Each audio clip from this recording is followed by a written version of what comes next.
no presentation of petitions, but we do welcome Chrissy Williams to come and present the minutes for September, October and November of Te Tira Kähikuhiku, the Transformational Land Uses Group. Welcome, Chrissy.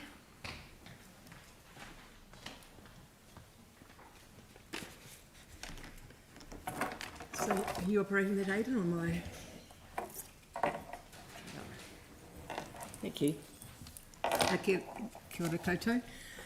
It's 3 months since I was here last. Hard to believe, isn't it? So I'm reporting just on the last 3 months' activity, or mostly a little bit of overlap, and just catch you up with where things are and then answer any questions. So we've had 3 recent meetings. I think your agenda lists the 2nd of September is the 9th of September at one stage, I think. So they're held on the first Wednesday of the month. We are open to deputations, although the meetings aren't open to the public. So we've had a few, and they're mostly from proponents who've already got projects in the red zone or are applying for licences or leases or for funding from us for projects. So we've had the Eco Action Nursery Trust, to whom we gave a grant the month before, and Revolution, who are talking about wanting a lease over quite a lot of the area around Avebury House. And then the disc golf CEO talked about what their wishes are or their, what they'd like in the red zone, and they've already got a number of disc golf courses around Christchurch apparently, so I imagine some of you are familiar with those.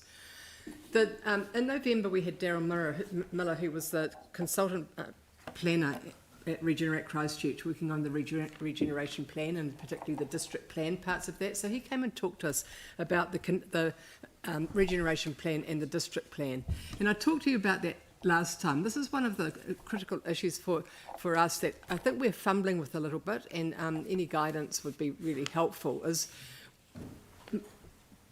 Darryl was really clear, and I agree with him, that when we're making decisions, even about transitional uses, they should comply or fit in or generally be in line with the regeneration plan, and certainly should fit in with the district plan. And in some cases, projects will need resource consents, even for transitional uses. There's very few temporary uses that would be allowed through them. So some of us are looking quite tightly at the regeneration plan and district plan. LINZ less so, and some of the members in the group less so. So we're just trying to get some consensus of how we work with the regeneration plan and the district plan, and don't end up with activities, even in a transitional way, that don't fit in with what was intended in the regen plan. So that is quite an issue for us, and I think it will be for council when they own the land as well. So just summarising some of the decisions or recommendations we've made through to LINZ, I think when I summarise it the way that I have here, these are licences. So remember, licences are where people don't have exclusive use of the site. They're mostly for investigative work, some of them over quite large areas. Really, there's only a couple there that is significant. One was for the Waitakere Eco Sanctuary to do some investigations in the area south of Travis Road, north of New Brighton Road, that they've been looking at for quite a long time. And the other was from some smaller sections, but from He Wakatapu and Bailey Perryman, to look at some soil remediation trials. The rest are around events and quite small site-specific projects.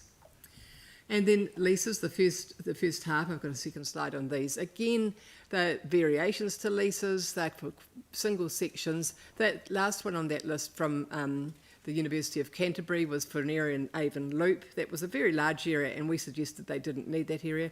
It's for a demonstration of engineering projects where students can go and test some of their ideas in a large space, and also demonstrate those to the public. And then the rest of those ones the last one, Fito Schools, that's similar to the Adventure Avenue project that I think you've heard a number of times from the Banks Avenue School. So this is for Fito School, for a different area, to do something similar, and for the children to design a few sections in Avonside Drive, right next to Avon Park.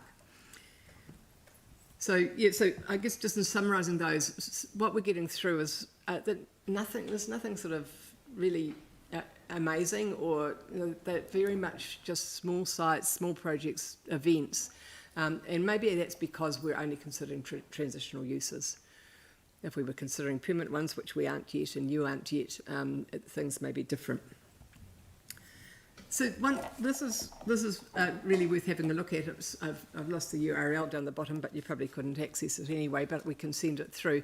LINZ have a public map viewer that shows an overlay of the licences, leases and access agreements for access.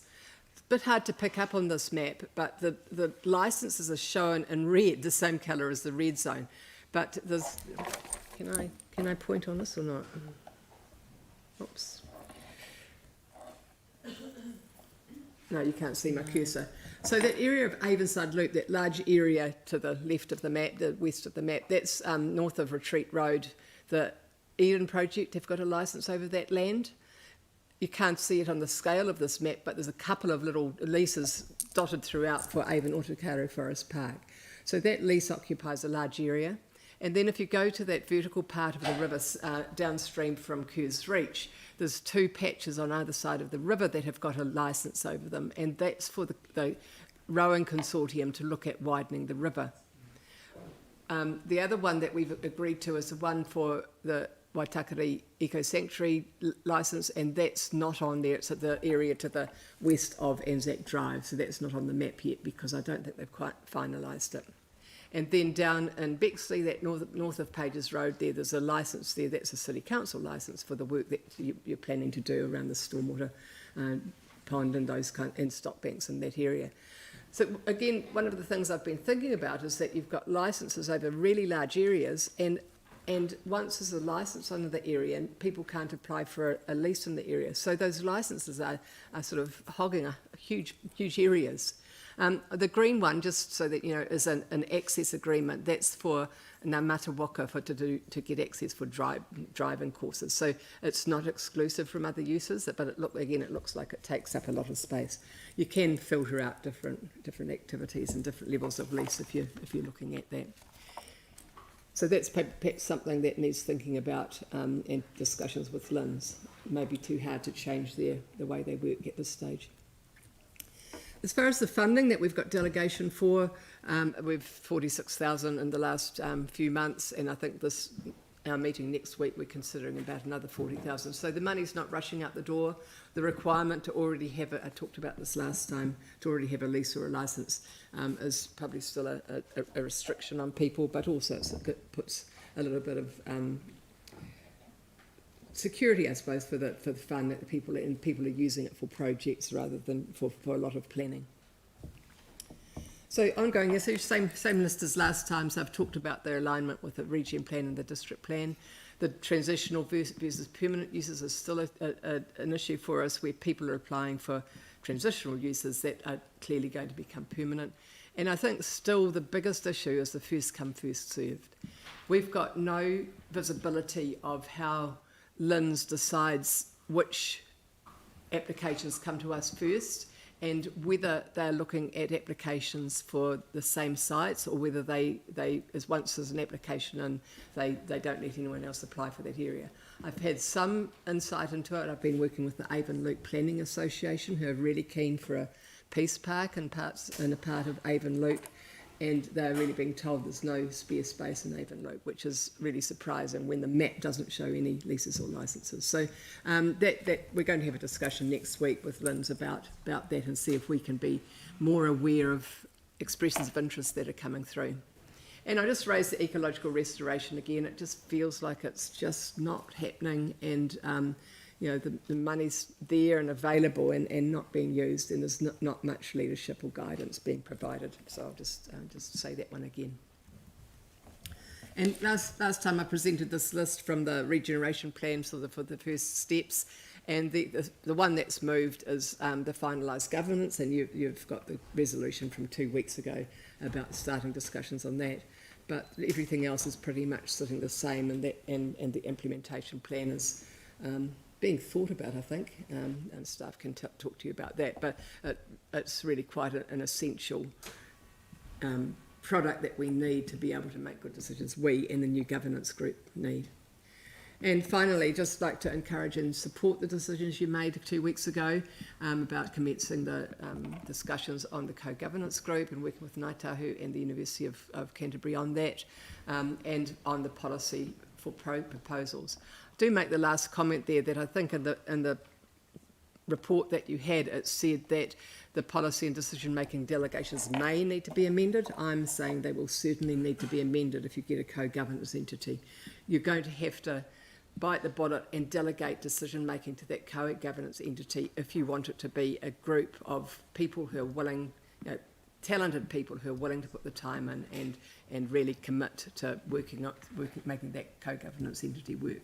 Otherwise, the option is you end up with a group like ours that really doesn't have much teeth at all, many teeth at all, and the ability to keep people engaged and keep good people on it will be diminished. So that's just a summary of where we're at. Trying to raise some issues as well as the group's working really well together. Been a few absences more recently with people not being well and staying away, which is always good.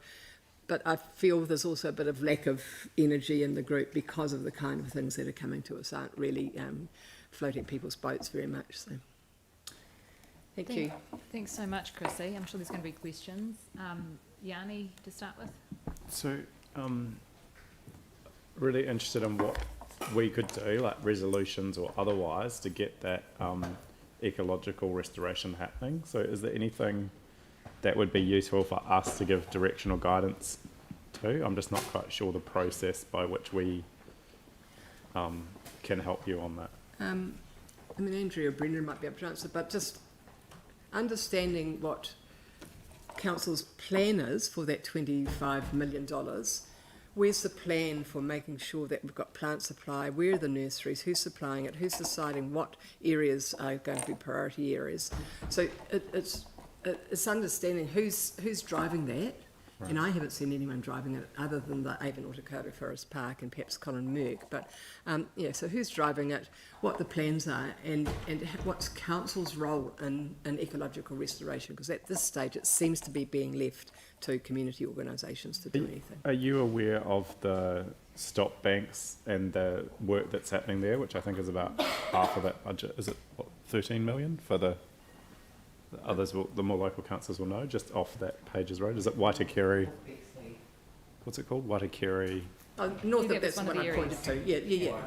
So is that part of the ecological restoration, as you're aware, or this much of it? Yeah, I mean it's small in when you look at the 600 hectares. Yeah, okay. Again, it doesn't necessarily mean plants in the ground, but it needs to know that the planning's happening, yeah, okay, cool. And the plants are being grown. Plants you can't grow them today and plant them tomorrow. There's a huge lead into this project. And I guess, what did I say? The eco nursery, is that the one that the students are involved with the schools? And that seems like a really good model. Has there been any discussion about scaling that up to bring in either more schools or more resource or space in terms of growing the plants? Yeah, they're raising 20,000 plants a year, and a hectare needs 10,000 plants. I mean, they'll probably do a couple of hectares a year. It's probably more than that because it won't be totally dense. But the scale would be it's a huge scale, and I think that current nursery is absolutely at the capacity. I mean, David Newton's working himself, to a bone to get that work done, and it's all voluntary for him. Yeah. I mean, he's a full-time school teacher. So another model is Trees for Canterbury, but they have become to the point that they're self-sufficient in the way, well, mostly, I know they get some funding, but that they grow and sell plants. And when I've talked to Steve Bush about it, he said we couldn't use that model if we were growing plants for the red zone. All we would want to do is grow plants. We wouldn't want to be selling them. So we'd need additional funding to be able to. I mean, I guess I was thinking of like the stuff that David Newton's doing, whether we could put a kind of immediate capital injection into that kind of idea, extend it to more schools with some dedicated resource to kind of extend it so that it could do more. Yeah, I'll just remind you that we had they did come and talk to us and I think they are talking to staff about those kind of things. There is limited capacity at the moment, but they do have plans to expand. Right, okay, thanks. And just the only other question from me was the big areas that have been licensed, was that done by LINZ? Two of them were, and then the Waitakere Eco Sanctuary is but they're all done by LINZ. And how long do those licenses go for the two that were done by LINZ? Some 1, 2, 3 years. Right, okay. But they're for investigation, so they're very unobtrusive. You know, the people going in there, perhaps digging a few holes, but they do claim the land. I hear your concern. Yeah.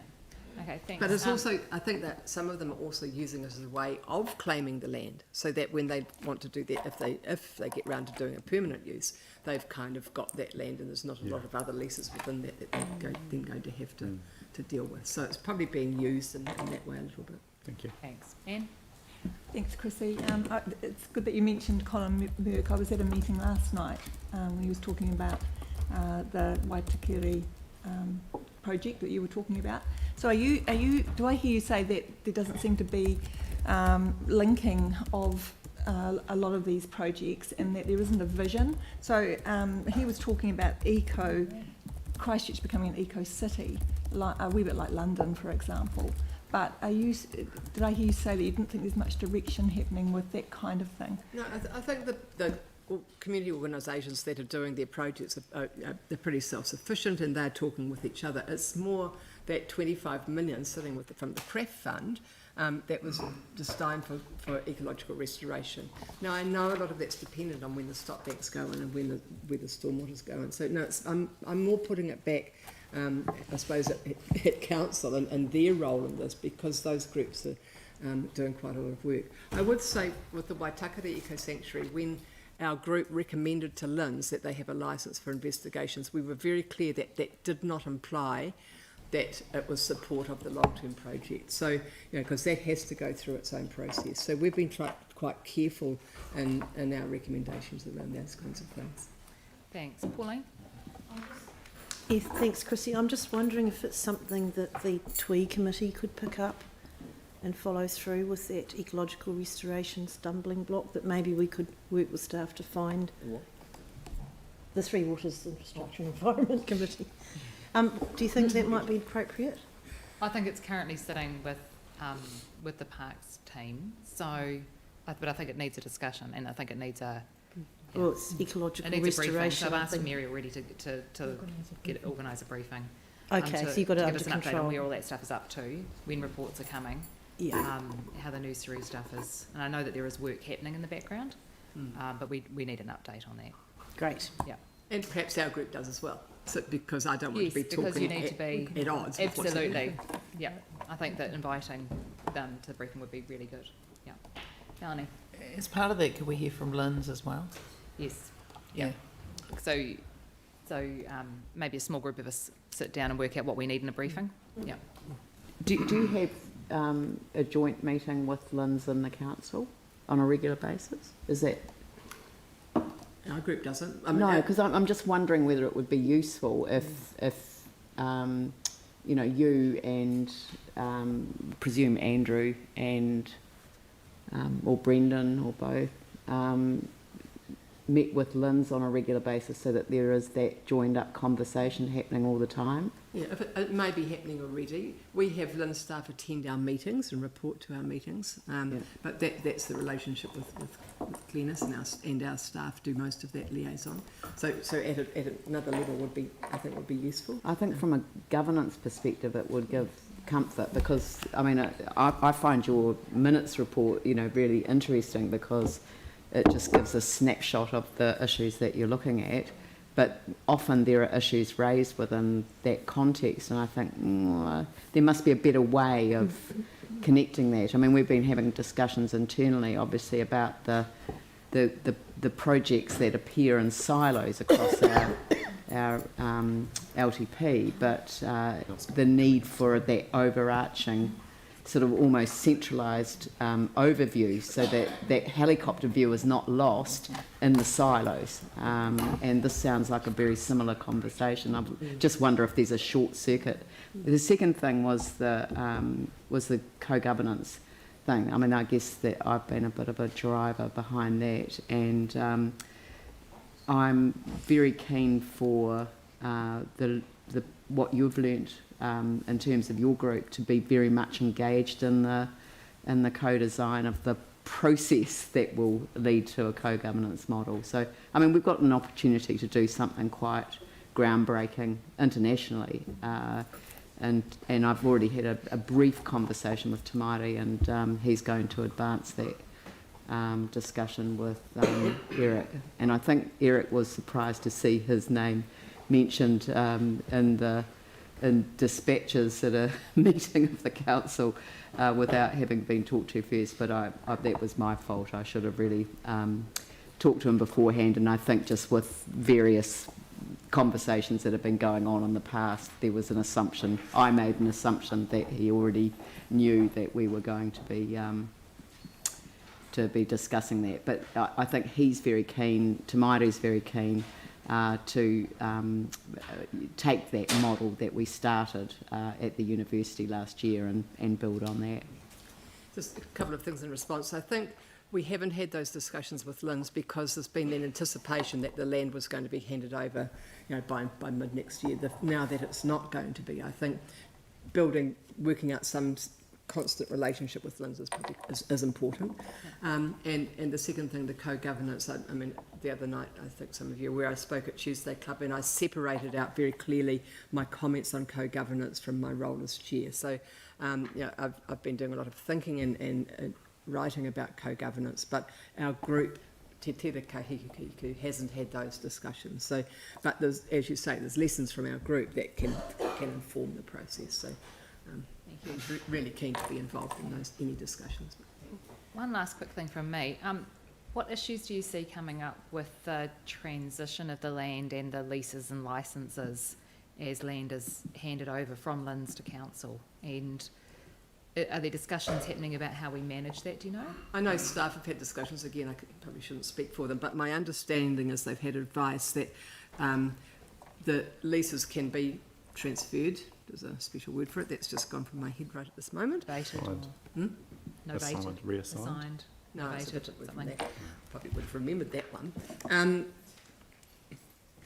Novated. Novated? Novated. Ask a lawyer. Leases could be novated, but licences can't. I think whatever happens, that there shouldn't be an automatic novation, or that they need to be thought through to say, do they fit in with the plan? Are they, do they fit in with the implementation plan? How do they conflict with infrastructure and things like that? So I think for many of the things that are happening, it would be good to continue the leases, but it needs to be done thoughtfully, not automatically.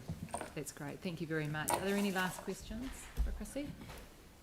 No, thank you so much, Chrissy. And we won't see you until the new year, but have a great break over Christmas. Thank you. Thank you. Okay, so do we have a mover to receive those? Leanne and Pauline. All in favour? Any against?